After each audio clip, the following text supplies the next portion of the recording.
Mau dolar berapa ribu kek, kan kalian di desa-desa nggak pakai dolar.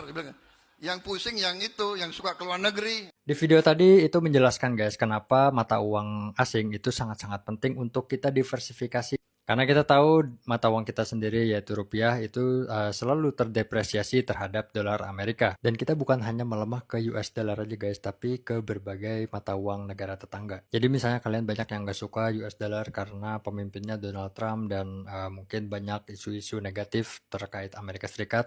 Kalian bisa juga coba dolar Singapura ya. Karena dolar Singapura juga sangat kuat dan cenderung menguat terhadap dolar Amerika. Tapi kalau kalian nggak suka memegang terlalu banyak mata uang, kalian bisa diversifikasi dengan cara membeli emas. Karena emas itu acuannya dolar guys, jadi aman. Seandainya rupiah itu mengalami depresiasi terhadap dolar Amerika Serikat, maka otomatis harga emas itu akan meningkat terhadap rupiah. Terus mungkin ada yang bilang ke gue misalnya, lu jangan promosiin mata uang asing dong, nanti mata uang kita makin jeblok lagi. Nah tapi kan tadi video tadi menunjukkan bahwa kepala negara kita sendiri saja itu tidak menganggap hal itu penting. Katanya memang orang-orang desa juga nggak pakai dolar, jadi buat apa? Yang penting adalah pangan aman dan energi aman. Itu sih kata kepala negara kita sendiri ya. Jadi gue bukannya menghasut atau apa ya, itu sendiri kan kata-kata dari Pak Presiden ya. Jadi ya nggak apa-apa dong kalau gue misalnya menganggap bahwa oh ya rupiah juga kurang penting ya, gue beli aja dolar gitu ya supaya gue aman terhadap depresiasi rupiah. Jadi itu aja guys tips-tips dari gue, dan ini bisa menyelamatkan kalian terhadap depresiasi mata uang dan daya beli kalian bisa lebih terjaga. Rupiah ambruk ke level terendah. Prabowo bilang rakyat desa tidak pakai dolar. Astagfirullahaladzim, wawa. Lu ngapain sih ngomong kalau orang desa nggak pakai dolar? Ya emang bener, orang desa emang nggak pakai dolar. Tapi mereka makan tahu tempe yang diimpor dan dibayar dengan harga dolar. Karena rupiahnya lemah, akhirnya harganya mahal. Orang desa emang nggak pakai dolar, tapi mereka beli BBM yang minyak mentahnya diimpor dan dibeli pakai harga dolar. Ya emang disubsidi sih, tapi akhirnya apa? Subsidinya makin melebar karena beban belanja minyak mentahnya jadi mahal. Kebutuhan pokok jadi naik. Biaya pertanian melonjak tinggi karena bahan baku pertanian masih banyak yang impor. Dibayarnya pakai harga dolar. Mesin traktor masih impor. Dan spare partnya juga masih impor. Bahan baku pupuk kimia dan pestisida juga masih impor. Dan dibayar pula dengan harga dolar. Dongok sih lu. Gaji guru akhirnya nggak sebanding dengan pendapatannya karena harga bahan pokok sudah pada naik. Nggak ada ketahanan pangan, nggak ada ketahanan energi. Beras masih mahal kok, telur masih mahal kok, BBM masih mahal kok, minyak mentah masih mahal kok, minyak goreng juga masih mahal kok. Alah, banyak bacot loh. Ketahanan pangan dari mana? Ketahanan energi dari mana? Hah? Ini bener-bener dah lu ya. Lu ngapain sih balik ke Indonesia dan jadi presiden? Ngapain? Kenapa nggak ditinggal di Yordania aja? Nggak usah jadi balik-balik ke Indonesia. Jadi beban begini. Tai lu. Cuh. Jujur gue agak pesimis ya teman-teman ya dengan ekonomi Indonesia ke depannya teman-teman gitu ya. Kenapa? Karena aku melihat tanggapan dari presiden kita terkait dengan rupiah yang terus melemah teman-teman gitu ya. Jadi beliau mengatakan bahwa rakyat di desa itu nggak pakai dolar. Jadi seakan-akan kenaikan daripada dolar terhadap rupiah itu nggak ada apa-apanya. Dia nggak terlalu menghiraukan hal tersebut teman-teman gitu ya. Padahal kalau kita sebagai masyarakat umum pun tahu gitu ya teman-teman ya.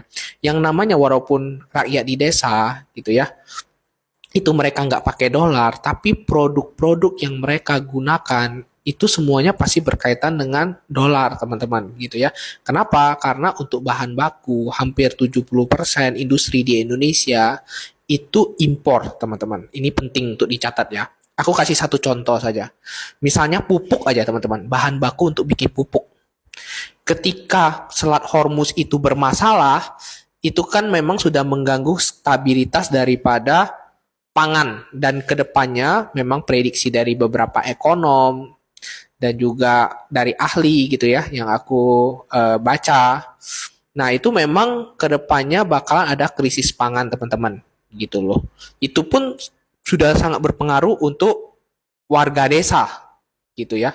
Dan juga barang-barang lainnya yang mereka gunakan. Nah, apalagi warga kota. Jadi bisa dibilang semua masyarakat bukan hanya Indonesia tapi masyarakat dunia gitu ya. Itu memang sekarang lagi merasakan efek dolar yang menguat teman-teman gitu ya. Nah, jadi tanggapan beliau ini terkait dengan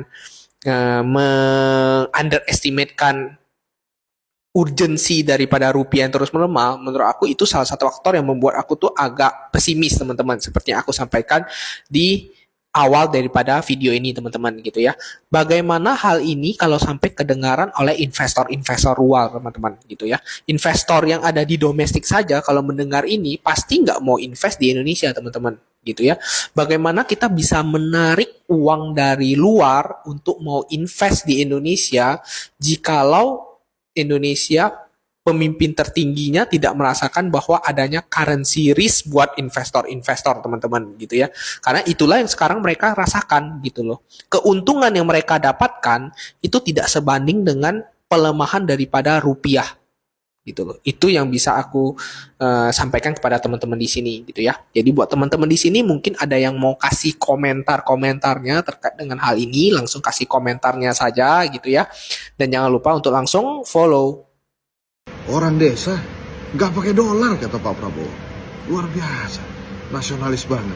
Tapi apa kata ekonom Prof. Heri Latuifin? Silakan. Salah Pak, kalau dolar naik Pak, semua orang kena Pak. Bukan cuma orang desa aja ya Pak ya, orang hutan juga kena Pak. Bapak ingat, impor BBM itu bayar pakai apa Pak? Kalau bukan dolar. Kalau dolar naik, apalagi harga minyak naik, semua orang kena Pak. Dolar naik ya, harga minyak naik, emang produksi nggak pakai minyak Pak. Itu akan dipass-through ke harga konsumen akhir ya. Sampai sekarang minyak goreng aja Pak ya, itu udah naik 25% loh. Yang harga 36.000 udah 45.000. Itu akibat dolar naik dan harga minyak naik. Kita membayar minyak yang kita impor itu dalam dolar Pak ya. Dan apakah memang itu orang desa nggak pakai minyak goreng? Kan pakai minyak goreng Pak. Di mana-mana orang pakai minyak goreng. Belum lagi Pak, gula yang kita masih impor. Ya, belum lagi Pak ya, yang namanya kacang kedelai untuk tahu tempe yang makanan orang kampung, orang desa. Itu kalau kita impor, kita bayar dalam dolar Pak ya.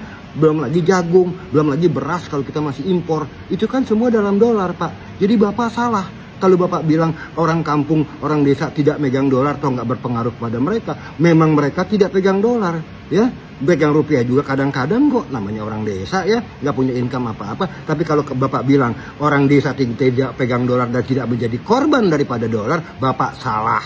Dibohongin apa? Bapak dibohongin oleh orang-orang Bapak. Oh gitu. Sabar ya Prof. Yaudah deh. Assalamualaikum. Pangan aman, energi aman, ya banyak negara panik, Indonesia masih oke. Jujur Pak, izin, untuk penyampaian Bapak ini, saya kira kurang layak. Mengapa? Karena rakyat Bapak itu bukan hanya orang desa, Pak. Rakyat Bapak itu orang kota. Rakyat Bapak itu orang yang ada di luar negeri, yang KTP-nya Indonesia juga. Itu termasuk rakyat Bapak, Pak. Jadi di tengah angka rupiah yang terus melemah, kita panik Pak. Berikan kita ketentraman untuk semuanya. Karena tanggapan Bapak ini pertama tidak solutif, kedua juga tidak antisipatif. Bapak hanya memberikan validasi untuk menunjukkan bahwa kita sedang aman. Tapi aman Bapak itu untuk siapa? Untuk orang desa. Yakin Bapak orang desa itu aman? Harga beras naik, harga bahan pokok naik, dan sebagainya naik Pak. Seharusnya yang Bapak sampaikan adalah apa yang ingin dilakukan oleh pemerintah atau kebijakan apa yang akan dilakukan agar nilai rupiah tidak merosot dan semakin menguat.